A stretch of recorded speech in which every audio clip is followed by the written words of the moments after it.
नमस्कार, मैं हूं ज्योति शर्मा और आप देख रहे हैं खबर फास्ट एमपी। बढ़ते हैं खबरों की ओर।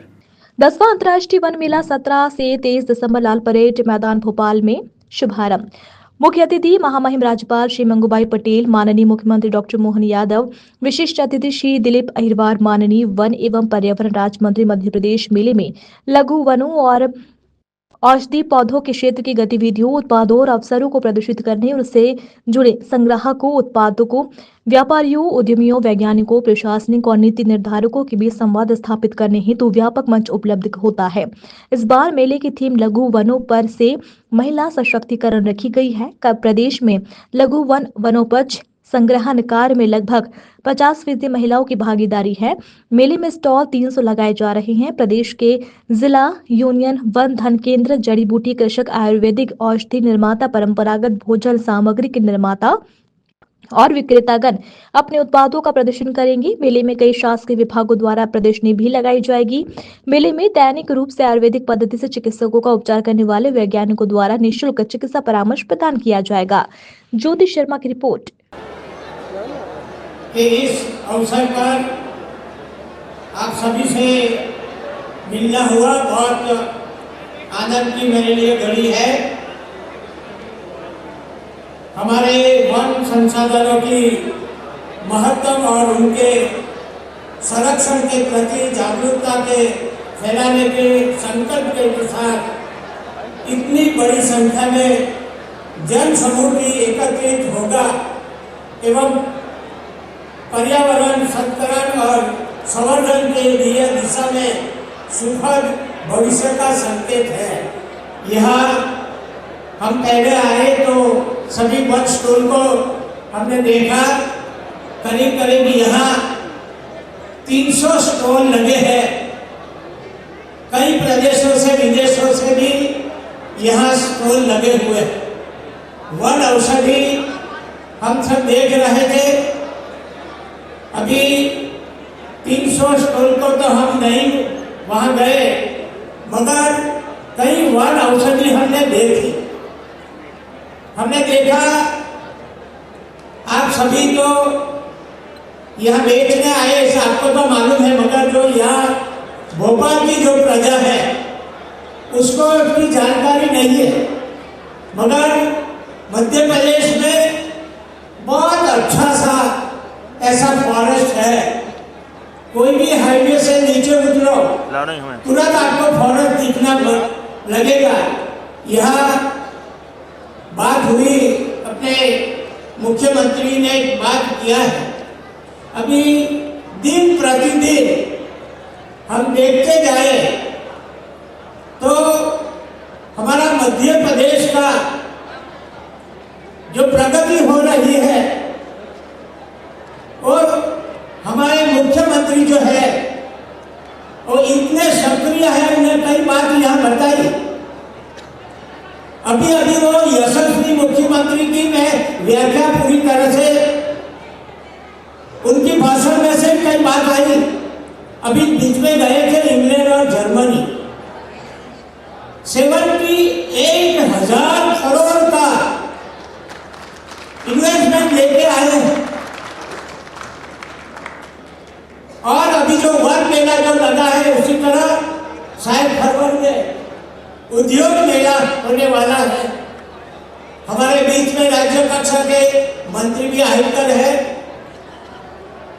यहाँ के भोपाल के विधायक श्री सवनानी जी, सभी अधिकारीगण उपस्थित, सभी दूर दूर से आए हुए अपनी अपनी उत्पाद लेके यहाँ जो आए हैं उसको मैं बहुत बहुत बधाई देता हूँ। हमारे आज इतना प्रसन्नता है यशस्वी प्रधानमंत्री के द्वारा मध्य प्रदेश और राजस्थान को लेकर के। ये भारत का नहीं दुनिया का हमारे लिए नदी जोड़ो अभियान की पहली शुरुआत हुई, जिसमें मध्य प्रदेश के 11 ज़िले और राजस्थान के 21 ज़िले, दोनों ज़िलों को मिलाकर के लगभग 6.5 लाख हेक्टेयर ज़मीन का तो हमारा सिंचित रकबा बढ़ेगा और पीने के पानी की व्यवस्था 11 ज़िलों के अंदर कई सारे गांवों के अंदर ही बड़ी सौगात मिलेगी। इसके माध्यम से मुरैना, श्योपुर, शिवपुरी, गुना, राजगढ़, उधर शाजापुर, देवास, इंदौर, उज्जैन, आगर इत्यादि ज़िलों में इसका बड़ा लाभ मिलेगा। ऐसे 21 ज़िले राजस्थान के कुल मिलाकर के अगले चरण में फिर केन बेतवा नदी जोड़ों में माननीय प्रधानमंत्री हमारे बीच आने वाले हैं, जिसके आधार पर हमारे बुंदेलखंड के लगभग 11 ज़िलों के अंदर दोबारा एक नई रोशनी आएगी और पूरा क्षेत्र पानी से सरसब्ज होगा और उसका लाभ मिलेगा। अच्छी बातों से आपत्ति होती है। कांग्रेस को ये बातें कहाँ सुहाई है। कांग्रेस के कष्ट ये कि कांग्रेस कभी अच्छी बातों में ध्यान नहीं देती। आप धारा 370 की परेशानी से लगा करके उन सभी सैनिक, पुलिस वाले या आम जन से पूछो जो 40,000 ज़्यादा हत्याएं अकेले जम्मू कश्मीर में हुई, इसकी कीमत किसने चुकाई? डॉक्टर श्यामा प्रसाद मुखर्जी हमारे एकमात्र ऐसे नेता थे जिन्होंने नेहरू जी के मंत्रिमंडल को, मंत्री पद को लात मार कर कहा था कि ये बहुत गलत राह पकड़ी है आज़ादी के बाद, इससे बचना चाहिए था।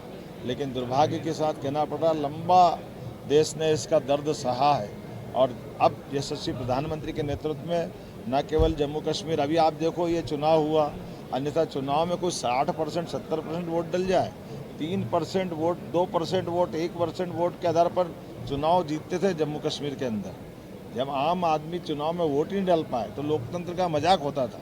मैं उम्मीद करता हूं जिस प्रकार का समय चल रहा है, यशस्वी प्रधानमंत्री सभी जनहितैषी योजनाएं और दूरंदेशी के हिसाब से देश की ज़रूरतों को मद्देनजर रखते हुए लंबे समय की पॉलिसी पे काम कर रहे हैं। ऐसे में दुनिया का सबसे बड़ा लोकतंत्र आज गौरवान्वित हो रहा है। मैं मोदी जी के ऐसे सभी सुधार के कामों का समर्थन करता हूँ। बहुत बहुत धन्यवाद।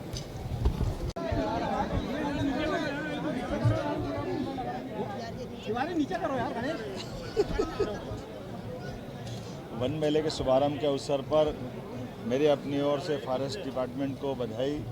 हमारे महामहिम राज्यपाल जी ने जो शुभारंभ किया है, ये धीरे धीरे 2001 से चलने वाला मेला एक अपनी एक नई पहचान देश और दुनिया में बनाने में सफल हुआ है।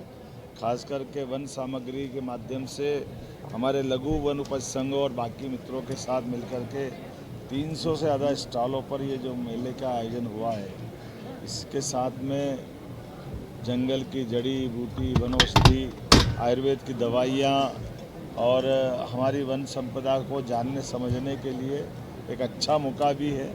मेरी अपनी ओर से पूरे आयोजन को बहुत बहुत बधाई। वन इलेक्शन ये भारतीय जनता पार्टी के माध्यम से यशस्वी प्रधानमंत्री ने एक पूरे दुनिया को एक नई देन दी है। और ख़ासकर जैसे आपको जानकारी होगी, 1973 के पहले वन नेशन वन इलेक्शन ही होते थे। ये तो तत्कालीन प्रधानमंत्री इंदिरा गांधी जी के समय कुछ क्रम टूटा था। आप याद करना कि 11 करोड़ में हमारे पहले लोकसभा के चुनाव सभी विधानसभा सहित हुए थे, लेकिन बाद के क्रम में आज की स्थिति में 30,000 करोड़ का खर्चा लग रहा है और फिर भी पूरे साल चुनाव चलते रहते हैं। ऐसे में वन नेशन वन इलेक्शन के आधार पर एक साथ चुनाव हो जाने से न केवल धन की राशि बचेगी बल्कि विकास के लिए भी पूरा 5 साल मिलेगा। ये अच्छा प्रस्ताव है और अभी तो ये इसकी अगले चरण की कई सारी शुरुआतें हुई है। माननीय प्रधानमंत्री जी ने आज जिस ढंग से अपनी बात कैबिनेट के बाद इस प्रस्ताव को संसद तक पहुंचाया है, उम्मीद करेंगे जल्दी से जल्दी पास होकर के आने वाले लोकसभा विधानसभा चुनाव में ये अपने देश में लागू हो जाएगा।